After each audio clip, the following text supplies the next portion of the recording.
सो hello students, welcome back. So अब तक हमने बिल्स ऑफ एक्सचेंज का मतलब समझा है, ठीक है। उसके बाद सेकेंडली हमने ड्यू डेट कैसे कैलकुलेट करने का वो सीखा है। 2 टाइप के ड्यू डेट हैं वो भी सीखा है। आज हमारा सीखने का जो टॉपिक है, जो हम सीखेंगे आज बिल्स ऑफ एक्सचेंज में, that is format of bills of exchange. बहुत सारे बच्चे ये पूछते हैं, ये सोचते हैं कि सर बिल्स ऑफ एक्सचेंज दिखता कैसा है।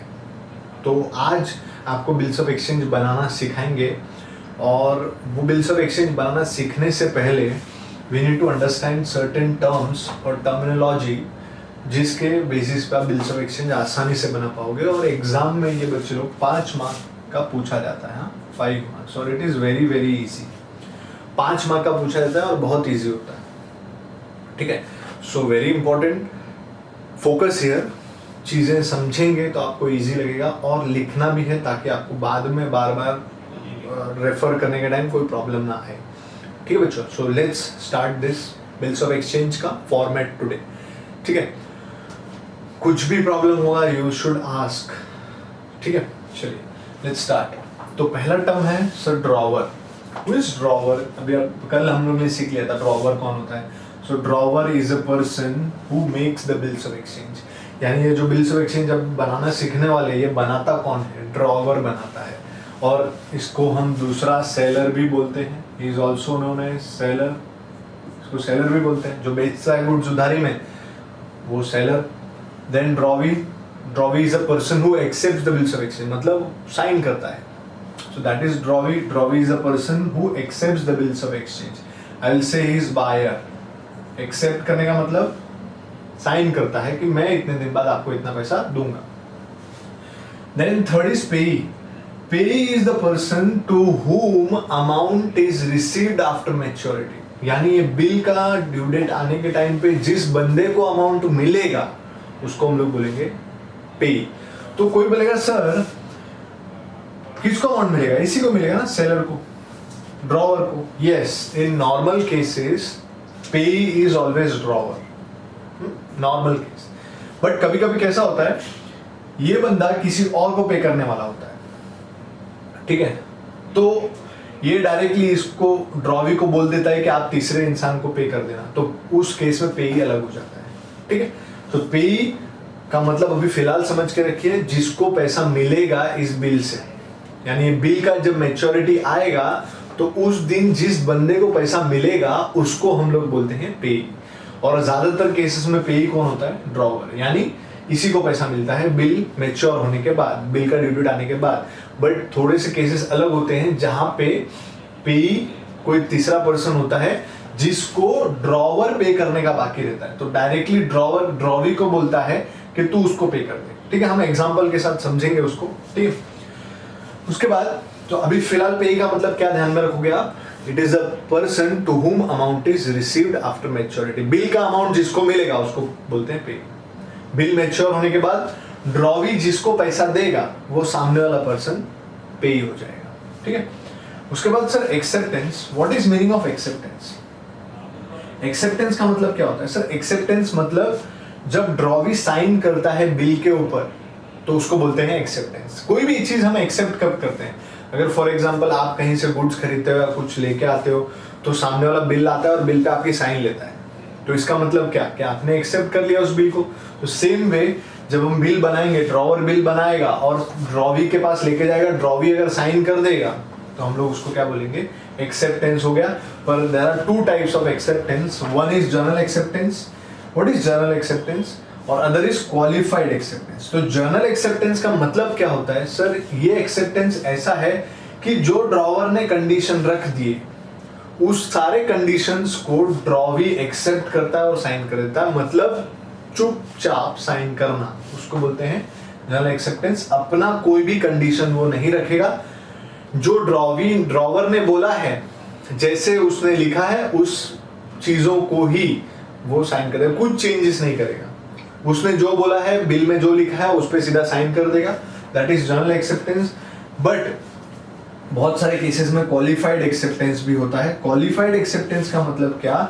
ड्रॉवी एक्सेप्ट करेगा, साइन करेगा, पर टाइम चेंज कर देगा, मतलब जो पीरियड है बिल का, जैसे 2 महीना है तो उसको 3 महीना कर सकता है, चेंज कर देगा टाइम को, डेट को चेंज कर देगा, यानी वो बोलेगा आपने जब से बिल बनाया तब से नहीं, मैंने जब एक्सेप्ट किया तब से मैं ये करूंगा।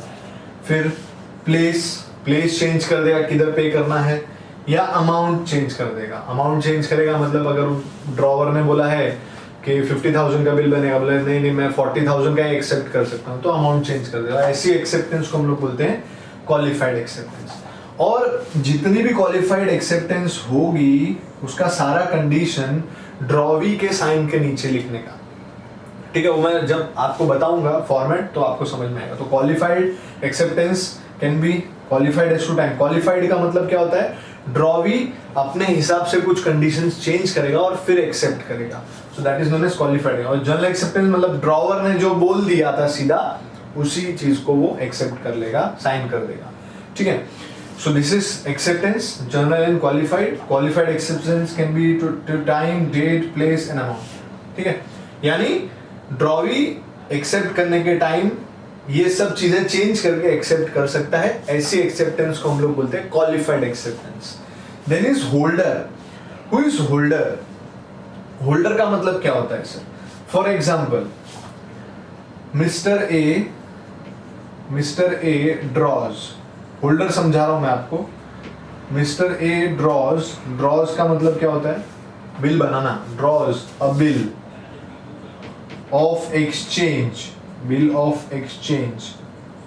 ऑन मिस्टर बी, ठीक है। तो ये हो गया, और मिस्टर बी एक्सेप्ट करता है। तो मिस्टर ए बिल बना रहा है, ये बिल बना के ये किसके पास भेज रहा है सर? मिस्टर बी के पास, ठीक है। इसने बिल बनाया, ड्रॉ किया, मतलब ये ड्रॉवर हो गया। इसने बिल किसको भेजा? इसके पास। अब ये साइन करेगा, साइन करके वापस इसको देगा। हाँ, साइन यहाँ पे एक्सेप्ट करेगा मतलब साइन करेगा, और साइन करके वापस से बिल किसके पास आ जाएगा? Mister A. So he is known as holder. मतलब वो बल वाला होल्डर नहीं, हाँ, ये होल्डर का मतलब क्या होता है? This is a person who has the bill of exchange, जिसके पास बिल ऑफ एक्सचेंज रखा रहेगा मैच्योरिटी तक, उसको बोलते हैं holder. so that is holder. Holder is a person with whom bills of exchange is there, ठीक है। उसके बाद holder in due course. Sir holder in due course का मतलब क्या होता है? सर अभी फिलहाल क्या हो गया, मिस्टर ए के पास बिल था, अभी होल्डर ये है। मिस्टर ए ने बिल बनाया, मिस्टर बी के पास भेजा, मिस्टर बी ने साइन किया, इसके पास भेज दिया, अब ये होल्डर है। पर कभी कभी क्या होता है बच्चे लोग, कभी कभी क्या होता है कि मिस्टर ए भी किसी को देना बाकी होगा पैसा। तो मिस्टर सी फॉर एग्जांपल, इसका मतलब क्या है? मिस्टर ए किसको पैसा देना बाकी है? मिस्टर सी को। हाँ, ध्यान देना। मिस्टर ए किसको पैसा देना बाकी है? मिस्टर सी को, ठीक है। और मिस्टर ए किससे पैसा लेना बाकी है? Mister B. तो क्या करेगा मिस्टर ए? ये जो बिल इससे एक्सेप्ट करवाया, अपने पास रखा है, ये बिल किसको दे देगा? वो मिस्टर सी को। और इसका मतलब क्या हो गया, जब मैच्योरिटी आएगी तो मिस्टर बी को पैसा डायरेक्टली किसको देना होगा? मिस्टर सी को। So I will say this is known as endorsement. क्या बोलते हैं? एंडोर्समेंट। ये हम और अच्छे से डिटेल में बाद में पढ़ेंगे। अभी एंडोर्समेंट का मतलब क्या है? अगर मिस्टर ए मिस्टर सी को पैसे देना बाकी है और मिस्टर ए मिस्टर बी से पैसा लेना बाकी है, तो मिस्टर ए क्या बोलेगा मिस्टर बी को? सीधा मिस्टर बी आप इसको देना पैसा।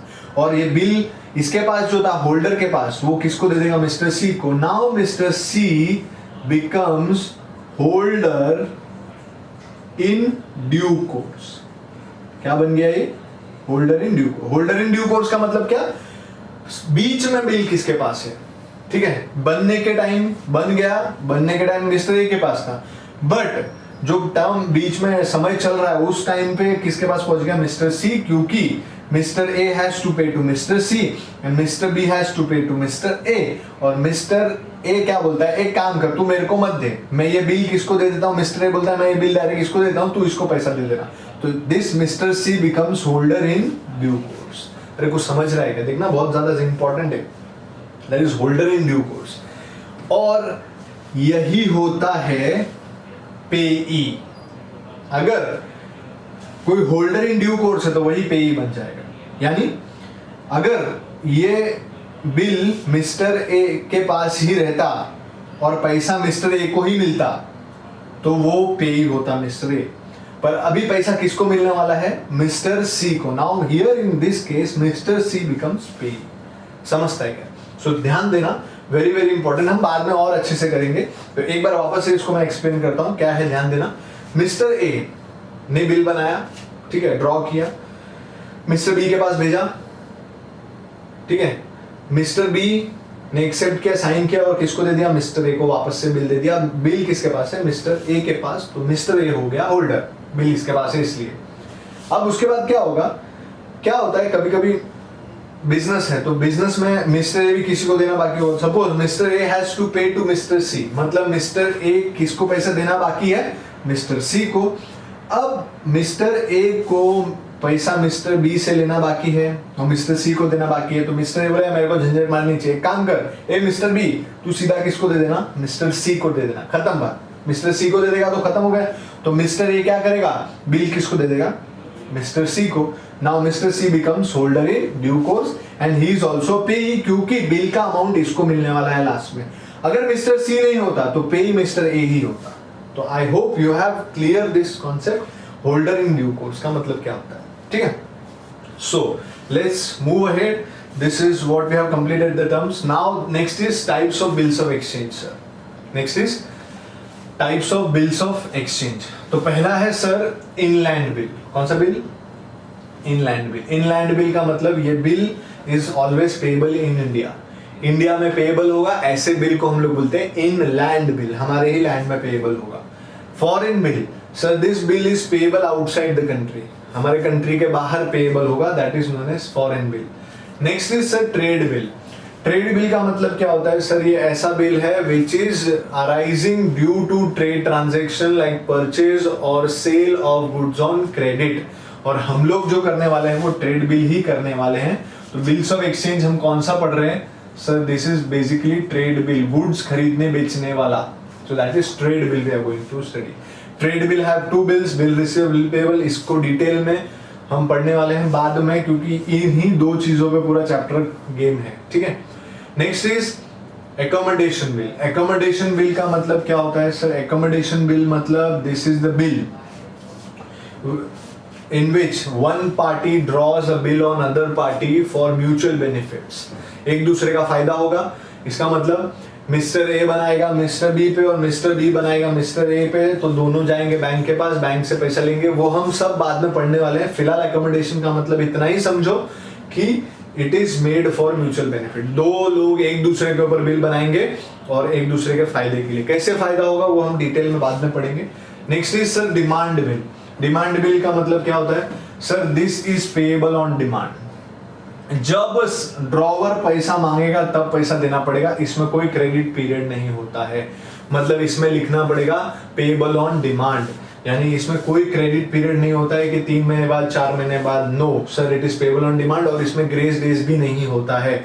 फॉर एग्जाम्पल मैंने एक डिमांड बिल बनाया और सामने वाले से मिस्टर बी से एक्सेप्ट कराया, मिस्टर ए ने मिस्टर बी से डिमांड बिल एक्सेप्ट कराया, उसमें कोई समय नहीं रहता है। जब मिस्टर ए पैसा मांगेगा तब मिस्टर बी को देना पड़ेगा, that is known as demand bill, payable है demand. Next is sir after date bill.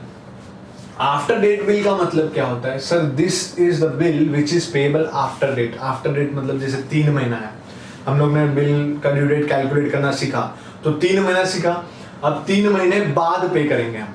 और इसका जो कैलकुलेशन है वो कहां से स्टार्ट हो रहा है, डेट ऑफ एक्सेप्टेंस, यानी जिस दिन बिल एक्सेप्ट हुआ है उस दिन से नंबर ऑफ डेज या नंबर ऑफ मंथ्स कैलकुलेट करना शुरू करते हैं हम लोग, that is after date bill. ये और डिटेल में हम फॉर्मेट समझेंगे तो आपको अच्छे से समझेगा।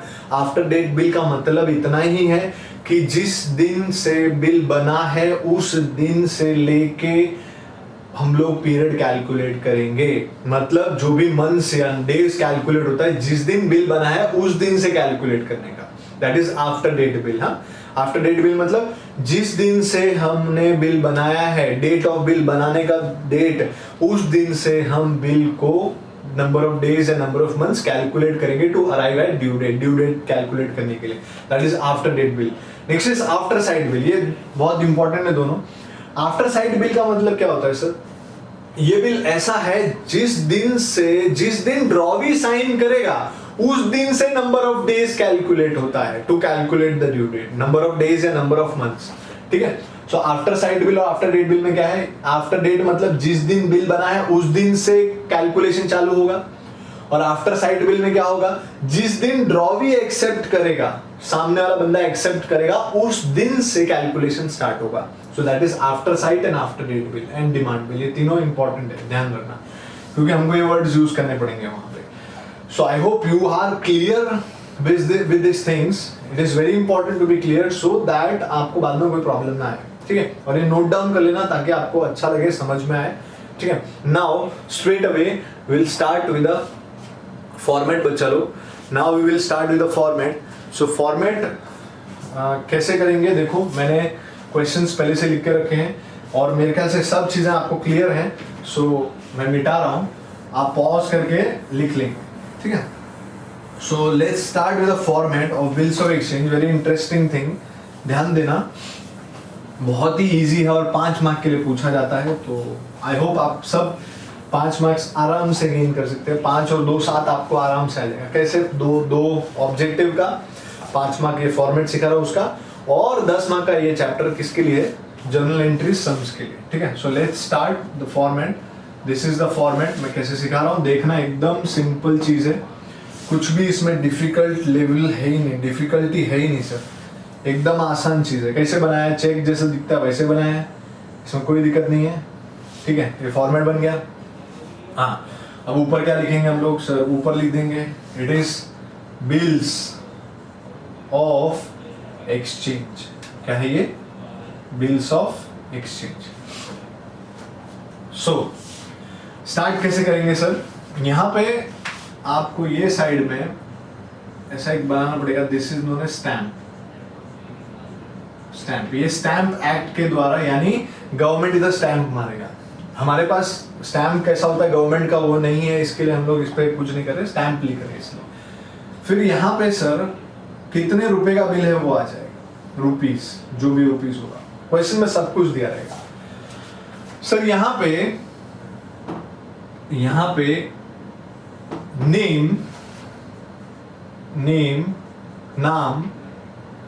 Name of drawer and address. Name of drawer and address, drawer का नाम और एड्रेस और डेट ऑफ बिल, जो बिल जिस दिन बिल बनाया है वो आएगा, ठीक है। सो यहाँ पे आई होप यू हैव एकदम क्लियर कि यहाँ पे क्या लिखने का है। और एक क्वेश्चन है छाप के लिखने का, कुछ नहीं करने का। नेम ऑफ ड्रॉवर का एड्रेस, डेट ऑफ बिल, ठीक है। उसके बाद यहां से हमारा कंडीशन शुरू होगा सर, जो हम सामने वाले को एक्सेप्ट करने बोल रहे हैं वो कंडीशन हम लोग लिखेंगे, ठीक है। उसके बाद यहां पे sir name and address of drawee का नाम और एड्रेस आएगा यहाँ पे, ठीक है। एकदम सिंपल है, name and address of drawee. उसके बाद सर सिग्नेचर यानी एक्सेप्ट किया है ड्रॉवी ने, ये हमको पता चलेगा, that is signature of drawee. But signature of drawee मालूम नहीं होगा, इसीलिए हमको क्या लिखना पड़ेगा? नाम लिखना पड़ेगा। सो ड्रॉवी का नाम यहाँ पे, ड्रॉवी नेम, क्योंकि सिग्नेचर मालूम नहीं है ना कैसा है। उसके बाद सर यहाँ पे ड्रॉवर का साइन, मतलब एक्सेप्टेड SD, और यहाँ पे ड्रॉवर का साइन, पर साइन नहीं मालूम, इसीलिए हम क्या लिखेंगे? ड्रॉवर का name. So this is what the format is. Bills of exchange का फॉर्मेट ऐसा है, आपको समझ में आया है? I hope you are very clear with this format कि क्या क्या होगा। यहाँ पे स्टैम्प आएगा, यहाँ पे रुपीस आएगा, और सारी चीजें ये जिसमें जितनी भी चीजें सब दिया है क्वेश्चन में, सब खुद देखने की जरूरत नहीं, छापने का क्वेश्चन है एकदम, मतलब इतना इजी है कि छापना है बस आपको। It is so much easy, you have to copy and copy and copy, बाकी खाली फॉर्मेट पता नहीं चाहिए। हाँ, पर इसमें एक भी कट कुट नहीं होना चाहिए, मिस्टेक नहीं होना चाहिए। अगर मिस्टेक हो गया तो वहां मार्क्स कट जाएगा, क्योंकि छापने दिया और अगर आप बराबर से छाप भी नहीं रहे तो फिर क्या फायदा आपका 12वीं में, और छापना भी नहीं आता है तो छापना है। देखिए कैसे छापना है। सबसे पहले एक बार ये रिवाइज कर लेते क्या है बिल्स ऑफ एक्सचेंज। सर यहाँ पे क्या आएगा, पहले तो यहाँ से स्टार्ट करते हैं। पहले स्टैंप आएगा, फिर यहाँ पे रुपीज आएगा, कितने का, स्टैंप ऐसे का ऐसे लिखने का, ये दिया नहीं रहेगा, अपने आप याद रखने का। रुपीज क्वेश्चन में दिया रहेगा, name and address of drawer यहाँ पे आएगा, और डेट ऑफ बिल, ये सब कुछ क्वेश्चन में दिया रहेगा। ठीक है, जैसे ये क्वेश्चन है यहाँ पे, तो क्या है यहाँ पे ड्रॉवर का नाम दिया है, एड्रेस दिया है, तो यहाँ आ जाएगा ये चीज। उसके बाद date of bill, sir date of bill भी दिया है तो यहाँ आ जाएगा। उसके बाद रुपीज 44,500 यहाँ पे दिया है, 44,000 यहाँ पे लिखेंगे। कंडीशन क्या आएगा वो मैं बताता हूँ। फिर name and address end of drawee, so name and address of drawee यहाँ पे दिया है, यहाँ से उठा के यहाँ पे छापने का है। एक्सेप्टेड एसडी, ड्रॉवी का नाम, तो ड्रॉवी का नाम क्या है सर, मिस्टर राहुल डीओ। फिर एक्सेप्टेड एसडी, ड्रॉवर का नाम क्या है, मिस्टर प्रकाश राव। खत्म, इतना ही करने का, और कुछ भी नहीं है इसमें। It is very very simple. So let's do question number 1। ये आपके टेक्स्ट बुक का ही है, टेक्स्ट बुक का एग्जाम्पल, सॉल्व एग्जाम्पल है, तो ताकि आप भी देख सकें, आपके पास भी नोट्स होनी चाहिए, इसलिए मैं टेक्स्ट बुक का एक सॉल्व एग्जाम्पल कर रहा हूँ। बट सारे सम्स एक जैसे ही हैं, तो आपको कोई दिक्कत नहीं आएगी। मैं थोड़े से सम सॉल्व कर दूंगा तो आपको कोई प्रॉब्लम नहीं आएगी। ठीक है, खाली आपको याद रखना है कि किधर क्या आएगा, बस, बाकी कुछ नहीं है। चलिए लेट्स स्टार्ट द सम।